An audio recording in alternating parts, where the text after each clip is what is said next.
Ay, ito pala yung entrance. No? Oo.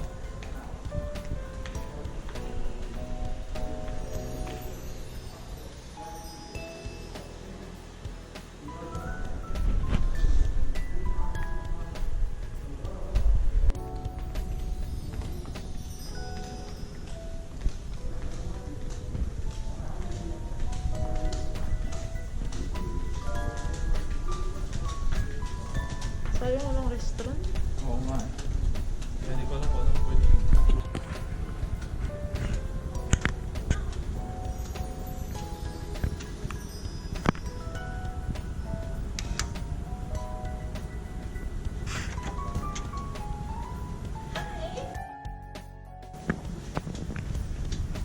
So we're here in Radisson Blu Resort here in Half Moon Bay. Dalawa kasi yung Radisson. Ito yung sa malapit sa beach. And we just checked in. This is what we call, anong tawag sa Superior room Superior room with balcony. with balcony. It's nice and cozy. Yung size ng bed niya, enough naman, I think, for us. With 2 tables. Yan, naka-ready na yung mga gamit namin because later, New Year's Eve na. Meron na rin pwedeng upuan dito for picture taking. And another chair with side table.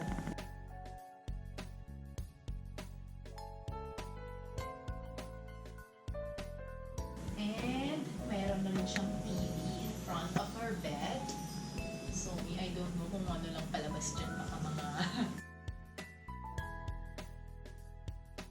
And meron ditong mirror kung saan merong kettle, 2 mugs and glasses with 2 water. And with some coffee, tea.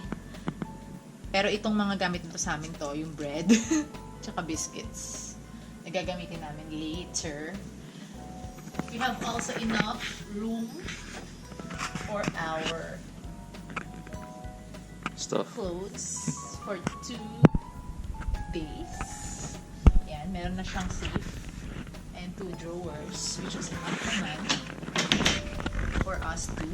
And over here is a body mirror. Makikita mo kung okay ba yung aura mo. And ito yung bathroom. Uy, nalimutan ko magdala pala ng ano, ng What? yung bubble Soap bath. suds? Ah, oo, bubble. Hindi ako nakapagdala. So, hindi natin siya magagamit. Bathtub and towels provided. Yung toiletries niya, it's not available yet, pero we will try to request. Ito akin to. Ito lang yung included. Vanity set, conditioner, body lotion, shampoo, and wash. Body wash.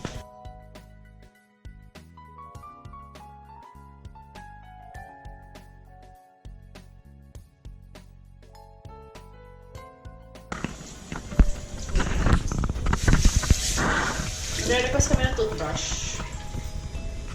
Siyempre, dalawa lang kaming dalang toothbrush. Toothpaste na yung gagawin ko. The bowl, bidet. Okay na siya. This is one of our requests. Yung balcony. Ang maganda sa balcony na to, may kita mo yung ano ba to? Swimming pool at yung kabuuan ng resort. So early morning, maganda rin mag-breakfast dito.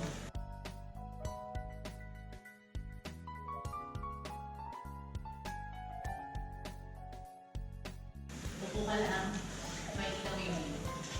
Yan, mga kids, ang ganda ng puno, yung landscaping niya.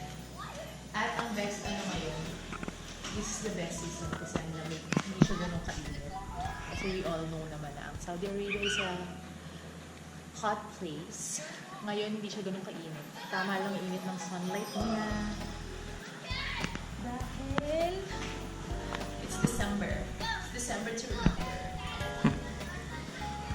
Gusto ko mag-swimming pero it's not allowed, I think. Yeah, ang mga lalaki lang pwede. Guys, yeah. Can't wear something.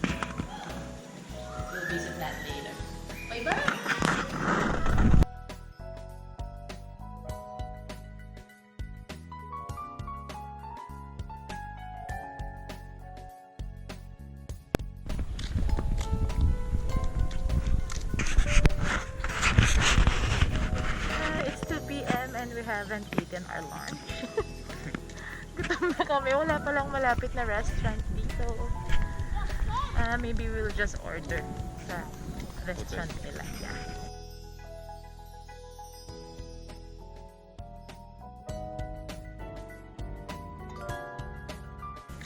Libutin muna namin itong buong resort and explore. Then later, punta kami sa seaside. Hanap kasi kami ng mga adventures pero parang malayo siya dito. Kasi daran na to eh, no? Daran. Mhm. Oo nga. So ito yung mga chalets. Mas mahal yan? Pero parang kwarto natin yan. Parang kwarto natin. Okay. Horse. Horse. Yeah. Mukhang malapit din sa mga ano. Ay, may ano. Or what? May mga duyan-duyan. Swimming pero pang bata. Bata lang yata talaga Bata ano lang. dito.